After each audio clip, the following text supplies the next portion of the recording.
the fact that somebody captured this moment and made it into a painting, so amazing to us, right? And here though, just to bore you people with our life story, because we understand how y'all enjoy that, right? In Rolling Black the Clock, we remember that, as the story goes, that we could actually dance before we could walk good. Like you get real shorty in diapers and the whole nine. And then when we fast forward, it didn't have to be like a family function. It would just be because the record player was going. Those 45s and LPs and whatnot, and we would catch the groove, and it would put a smile on our face. Like, go ahead, boy, do that then. Look at them shuffling them ankles. No. So we fast forward to like junior high, 7th grade, right? It would be funny, the first school dance, it would be clusters of boys and clusters of girls, and a jam would come on, and we would go grab Karen and be like, hey, come on, let's dance. And we didn't care, we were the nerdy little black kid. Never mind, we won't get into that. And Karen was just so elated that somebody asked her to dance that she said yes, and she would come and dance with us. And then over time, people would sit there and start dancing. Funny story about that. And then when we start talking about like high school and teen dances, like favorites, homecoming, lock-ins at the Y, skating rings, and the whole nine or whatever, the majority of everybody was dancing. And there were just these specks of people who came out just to come out and be voyeurs, if you will, and transition into turning, well, we were 15, 16, sneaking in, but when all of us turned 18 and everybody started clubbing, majority of folks were dancing with those, again, specks of people sitting on the wall. We get out to California and we're partying from LA down to San Diego into TJ and further south.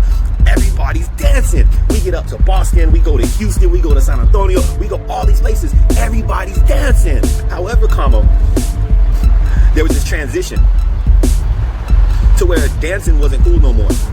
And you had a great deal of people just come out to be, well, we guess voyeurs. Like it was mind-boggling to us that someone would sit there and take the time to go out and buy outfits, get haircuts, clean their cars, get fresh to death to just be seen at the club and not dance. We just didn't get it. And it's like we remember there was one club back home. Which was it? Club One, or what was our club before Club One? Whatever, not important. But the majority of people, it would be so packed in there, but it would be impossible to walk to the bar or to the bathroom because everybody would be posted up. Like people would be standing on the dance floor. And to rewind, we don't even remember our siblings like dancing. We don't have a cognitive memory to where it would have inspired us to dance while we were in diapers, couldn't talk. We're still defecating and urinating on ourselves, but could get a groove, right? And the only thing is that later on in life, like, yeah, we remember a story of where the eldest girl pulled all the other girls out of the club because she didn't have her ID, and she was like, y'all ain't gonna let my little sisters in here, and then I can't stay on. They all gotta come out. It was funny, and we don't know if they were dancing or not.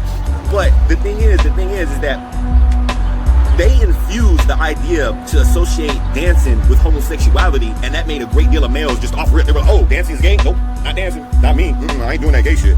And it's so funny because we've actually said it before. It's like we should associate homosexuality with other things to make, brothers start getting in line. Like, here, brothers fighting each other, that's gay.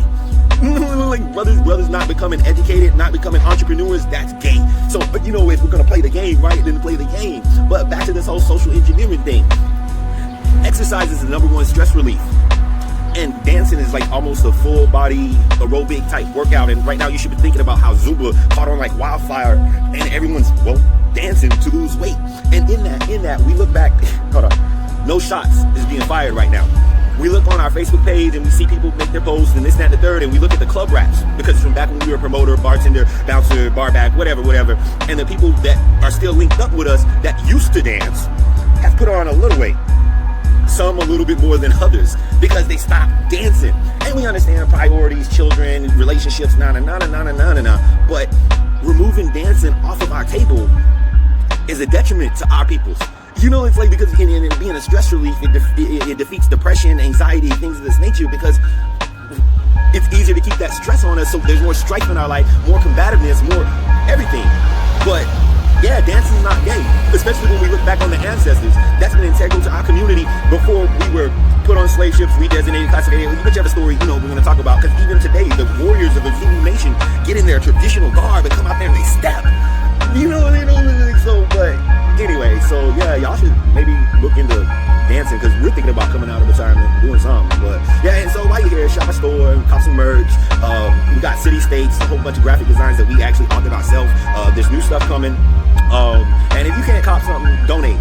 Even if it's just $1, because again, it's not just $1 to this guy, it's $1. Thank you for listening, and peace.